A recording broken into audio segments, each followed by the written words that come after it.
wabarakatuh. Kami dari kelompok 5 yang beranggotakan saya, Orina Septiasa, dan rekan saya, Zalfa Zahira.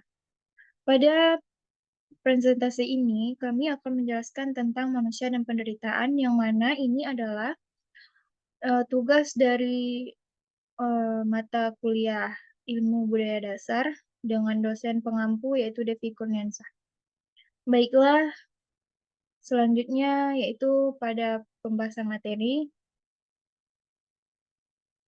Yang pertama adalah penderitaan, yang mana akan saya jelaskan oleh saya sendiri.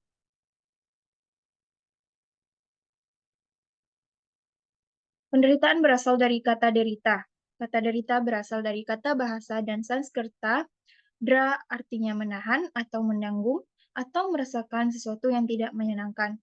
Penderitaan itu dapat lahir atau batin. Yang termasuk penderitaan itu ialah keluh kesah, kesengsaraan, kelaparan, kekenyangan, kepanasan, dan lain-lain. Dalam Al-Quran ataupun kitab, terdapat surat atau ayat yang menguraikan tentang penderitaan yang dialami manusia. Hal itu misalnya terdapat dalam surah Al-Balad ayat 4 yang dinyatakan manusia ialah hidupnya yang penuh perjuangan. Ayat tersebut diartikan bahwa manusia harus bekerja sesuai untuk melangsungkan hidupnya. Berbagai kasus penderitaan terdapat kehidupan banyaknya macam kasus penderitaan sesuai dengan liku-liku kehidupan manusia. Dalam kehidupan, penderitaan manusia telah menjadi salah satu gagasan atau tema karya atau karya seni sepanjang zaman. Penderitaan secara fenomen universal. Penderitaan tidak terjadi hanya karena perang ataupun tingkah manusia agresif lainnya. Ada banyak hal penyebab penderitaan manusia antara lain bencana alam, musibah atau kecelakaan, penindasan, perbudakan, kemiskinan, dan sebagainya. Selain itu, penderitaan boleh juga disebut fenomen universal. Penderitaan tidak mengenal ruang dan waktu karena penderitaan tidak hanya mengenal ruang dan waktu. Karena penderitaan dialami oleh manusia di zaman kini karena telah dikenal sejak kelahiran manusia pertama yaitu Nabi Adam. Sebagai fenomena universal, penderitaan tidak mengenal perbedaan manusia. Penderitaan sebagai anak penguasaan. Penderitaan itu tidak jarang justru disebabkan oleh faktor manusia itu sendiri. Banyak bukti telah menunjukkan bahwa penderitaan itu bisa terjadi karena juga ulah tangan manusia itu sendiri. Siapa yang menyulut perang? Mengapa ada bencana alam seperti banjir, kebakaran hutan, kecelakaan, wabah penyakit, dan sebagainya. Semua itu bisa dikembalikan kepada ulah manusia itu sendiri.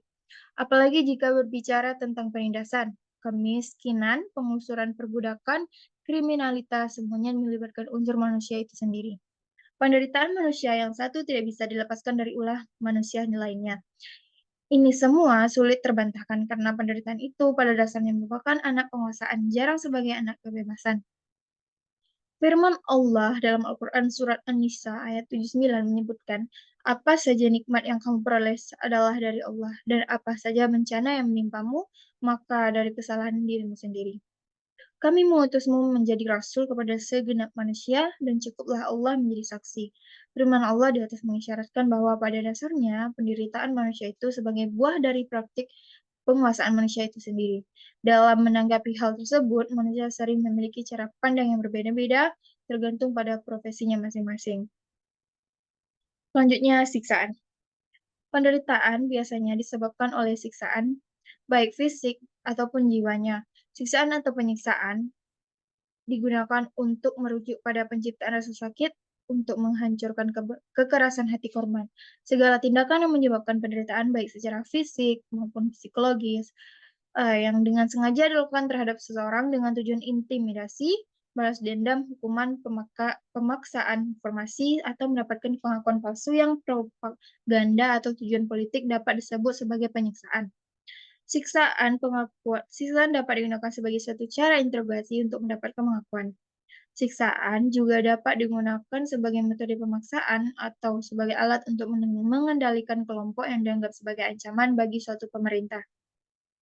Arti siksaan berupa jasmani dan rohani yang bersifat psikis, kebimbangan, kesepian, dan ketakutan. Selanjutnya akan dijelaskan oleh rekan saya. Kepada rekan saya persilakan waktu dan tempat. Baiklah, saya akan menjelaskan materi selanjutnya, yaitu tentang siksaan yang sifatnya psikis. Kebimbangan memiliki arti tidak dapat menentukan pilihan mana yang akan dipilih. Kesepian merupakan rasa sepi yang dialami pada dirinya sendiri atau jiwanya walaupun ia dalam lingkungan orang ramai. Ketakutan adalah sebuah sesuatu yang tidak diinginkan yang dapat menyebabkan seseorang mengalami siksaan batin.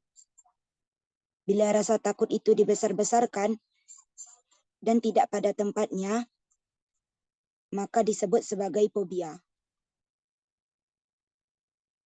Rasa sakit.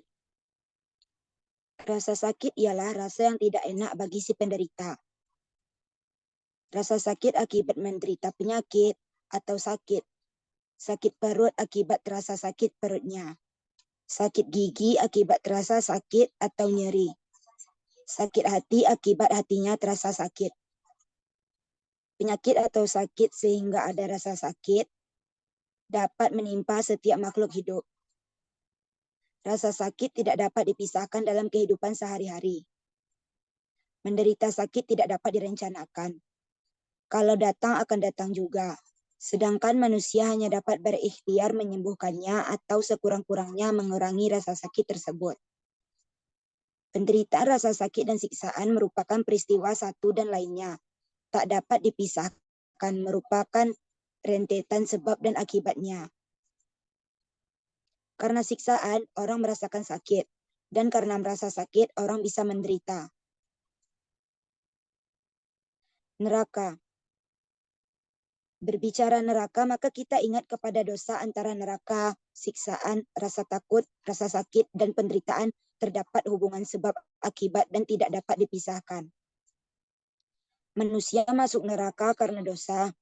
Oleh karena itu, bila berbicara dosa, maka selalu berkaitan dengan kesalahan. Manusia tidak terlepas dari kesalahan. Kesalahan dapat sengaja atau tidak. Manusia dan penderitaan. Pada hakikatnya penderitaan dan manusia itu berdampingan, bahkan penderitaan itu selalu ada pada setiap manusia. Karena penderitaan merupakan rangkaian dari kehidupan. Setiap orang pasti pernah mengalami penderitaan. Penderitaan itu dapat teratasi tergantung bagaimana seseorang menyikapi penderitaan tersebut. Banyak hikmah dan pelajaran yang dapat diambil dari penderitaan. Tidak semua penderitaan yang dialami oleh seseorang membawa pengaruh buruk bagi yang mengalaminya. Melainkan dengan penderitaan kita dapat mengetahui kesalahan apa yang telah kita perbuat atau sebagai media untuk mengintrospeksi diri kita. Karena penderitaan tidak akan muncul jika tidak ada penyebabnya. Agar manusia tidak mengalami penderitaan yang berat, untuk itu manusia harus bisa menjaga sikap dan perilaku. Baik kepada sesama manusia, alam sekitar, maupun kepada Tuhan Yang Maha Esa. Karena dengan kita menjaga sikap dan perilaku antar sesama manusia, alam sekitar, dan Tuhan Yang Maha Esa, kita akan hidup dengan nyaman dan tentram, tidak ada gangguan dari siapapun. Selain itu, kita harus yakin dan percaya bahwa Tuhan tidak akan memberikan cobaan di luar batas kemampuan umatnya.